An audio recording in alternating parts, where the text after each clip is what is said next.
partition of AP and Telangana was done in a worse fashion than the British did the partition of India and Pakistan.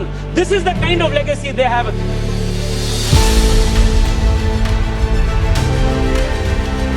Telangana ఇది కేవలం ఒక రాష్ట్రం కాదు. 60 ఏళ్ల ఆవేదన, వందలాది మంది బిడ్డల ప్రాణత్యాగం, కొన్ని వేల గుండెల పోరాట ప్రతిఫలం. కానీ ఢిల్లీ గడ్డపై ఇవాళ ఆ గడ్డ ఆత్మగౌరవంపై విషం చిమ్ముతుంటే మన ప్రతినిధులు ఏం చేస్తున్నారు? బ్రిటిషర్లు భారత్ పాకిస్తాన్లను విడదీసినట్టు అత్యంత చెత్త విధానంతో తెలంగాణను విడదీశారని లోక్సభ సాక్షిగా ఒక ఎంపీ అంటే మన 16 మంది ఎంపీలు పండ్లికిలించి నవ్వారా? తమిళ తంబీలు చూపిస్తున్న తెగువ మన వాళ్లలో ఏమైంది? గులాబీ జెండా లేని పార్లమెంట్లో తెలంగాణ గొంతు మోగబోయిందా? తెలంగాణ అస్తిత్వంపై జరుగుతున్న ఈ ముప్పేట దాడి వెనక ఉన్న కుట్ర ఏంటి? అసలు ఏం జరిగిందనేది ఈ స్టోరీలో వివరంగా చూద్దాం. If you remember the way the Congress party, the UPA divided the two undivided Andhra Pradesh into AP and Telangana, it was done the partition of AP and Telangana was done in a worse fashion than the British did the partition of India and Pakistan. This is the kind of legacy they have. Delimitation బిల్లుపై చర్చ సందర్భంగా BJP MP Tejaswi సూర్య చేసిన వ్యాఖ్యలు అక్షరాల తెలంగాణ ఆత్మను గాయపరిచాయి. తెలంగాణ ఏర్పాటును ఆయన ఏకంగా దేశ విభజనతో పోల్చారు. భారత్ పాకిస్తాన్ విభజన ఎంతటి రక్తపాతానికో, ఎంతటి విషాదానికో నిదర్శనమో మనందరికీ తెలుసు. అలాంటి విభజనతో తెలంగాణ పుట్టుకను పోల్చడం అంటే తెలంగాణ ప్రజలను దాయాదులుగా చూడటమేనా?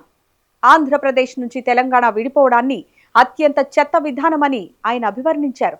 అంటే 14 ఏళ్ల ఉద్యమం చెత్త, అమరవీరుల త్యాగాలు చెత్త, లేదా కోట్లాది మంది ప్రజల ఆకాంక్ష చెత్త?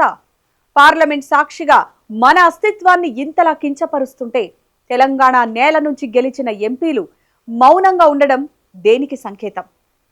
ఇక్కడ మనం ఒక విషయాన్ని గమనించాలి. అదే ప్రసంగంలో తేజస్వి సూర్య తమిళనాడుపై కూడా విమర్శలు చేశారు. తమిళనాడులో భాషా వేర్పాటువాదం ఉంది అని ఒక్క మాట అన్నారో లేదో, సభలో ఉన్న తమిళ ఎంపీలంతా పార్టీలకు అతీతంగా లేచి నిలబడ్డారు. డిఎంకే, ఏఐఐడిఎంకే అనే తేడా లేకుండా మా రాష్ట్రాన్ని అంటావా అని గర్జించారు. ఆ నిరసన దెబ్బకు స్పీకర్ స్థానంలో ఉన్న వ్యక్తి కూడా వ్యాఖ్యలను సవరించుకోవాలని సూచించాల్సి వచ్చింది. Sovereignty, unity of this country, this is what differentiates us from the parties like the Congress that sides with tukde parties, and like the DMK which speaks the language of separatism. We abhor your politics, we reject your politics. He should not teach nationalism for us. We are for the nationalism. The only thing is we want to keep separate identity when you are imposing Hindi, when you are imposing Sanskrit. When you are not giving due respect for state autonomy. That's all. Correct your record. కానీ తెలంగాణ ఏర్పాటునే అవమానిస్తుంటే మన 16 మంది BJP, Congress ఎంపీలు కనీసం నోరు మెదపలేదు. రేవంత్ రెడ్డి, ఆయన మంత్రులు ఢిల్లీలోనే ఉన్నా ఈ విషయంపై స్పందించకపోవడం దారుణం. మన ఆత్మగౌరవాన్ని ఢిల్లీ పార్టీల కాళ్ల దగ్గర తాకట్టు పెట్టారా అనే ప్రశ్న ఇప్పుడు సామాన్యుణ్ణి వేధిస్తోంది. బీజేపీకి తెలంగాణ అంటే ఎందుకంత కంటగింపు? రాష్ట్రం ఏర్పడి పుష్కరం దాటినా ఆ కడుపు మంట చల్లారడం లేదు. 2014లో ప్రధాని మోదీ తల్లిని చంపి బిడ్డను బతికించారు అని అనడం ద్వారానే తెలంగాణ పుట్టుకను అవమానించారు. ఆ తర్వాత నుంచి నేటి వరకు ప్రతి సందర్భంలోనూ తెలంగాణ అస్తిత్వంపై దాడి చేస్తూనే ఉన్నారు.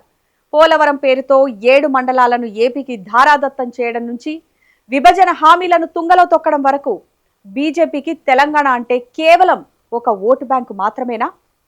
ఇప్పుడు తేజస్వి సూర్య వ్యాఖ్యలు ఆ వరుసలో లేటెస్ట్ ఎపిసోడ్ మాత్రమే.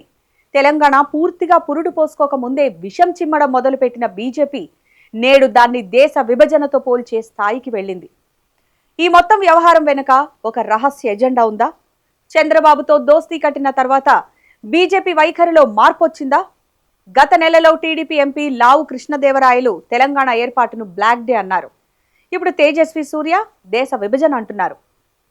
అంటే ఆంధ్రప్రదేశ్ ముఖ్యమంత్రిని ఖుషీ చేయడానికి తెలంగాణ ప్రజల మనోభావాలను బలిస్తున్నారా?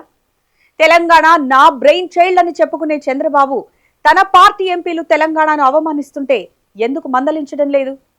మోదీ బాబు కాంబినేషన్లో తెలంగాణ మళ్లీ వివక్షకు గురవుతుందా అనే అనుమానాలు బలపడుతున్నాయి.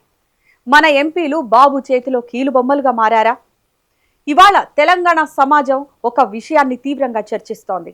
అదే లోక్సభలో బీఆర్ఎస్ ఎంపీ ఒక్కరైనా ఉండి ఉంటే పరిస్థితి ఇలాగే ఉండేదా? గతం గుర్తు చేసుకోండి.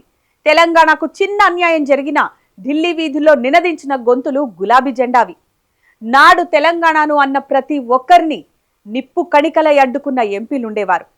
కానీ ఇవాళ 16 మంది ఎంపీలున్నా అందులో 2 కేంద్ర మంత్రులు కిషన్ రెడ్డి, బండి సంజయ్ ఉన్నా సభలో తెలంగాణను అవమానిస్తుంటే, బల్లలు చరచడం, పండ్లికిలించడం చూస్తుంటే తెలంగాణ వాదులు కన్నెర్ర చేస్తున్నారు. ఇంటోడు పోయి దొంగల్లో కలిసినట్టుంది మన ఎంపీల వ్యవహారం. ఇది తెలంగాణ ప్రజల అస్తిత్వానికి సంబంధించిన ప్రశ్న. ఏ పార్టీ అయినా సరే రాష్ట్ర ఏర్పాటును తప్పుబట్టడం అంటే తెలంగాణ ప్రజల పోరాటాన్ని కించపరచడమే. బ్రిటిషర్ల విభజనతో మన పుట్టుకను పోల్చడం ద్వారా బీజేపీ తన మనసులోని మాటను బయటపెట్టింది. రాజ్యాంగబద్ధంగా ఏర్పడిన ఒక రాష్ట్రాన్ని ఇంతలా అవమానించడం ప్రజాస్వామ్యానికే గొడ్డలి పెట్టు. మన ఎంపీలు ఢిల్లీలో మౌనంగా ఉండొచ్చు కానీ గల్లీలో తెలంగాణ సమాజం మాత్రం ఈ అవమానాన్ని మర్చిపోదు. తమిళుల నుంచి మనం నేర్చుకోవాల్సింది ఇదే. పార్టీ ఏదైనా రాష్ట్రం కోసం పిడికిలెత్తడం. ఇప్పటికైనా మన ఎంపీలు తమ తీరును మార్చుకుంటారో లేదో చూడాలి.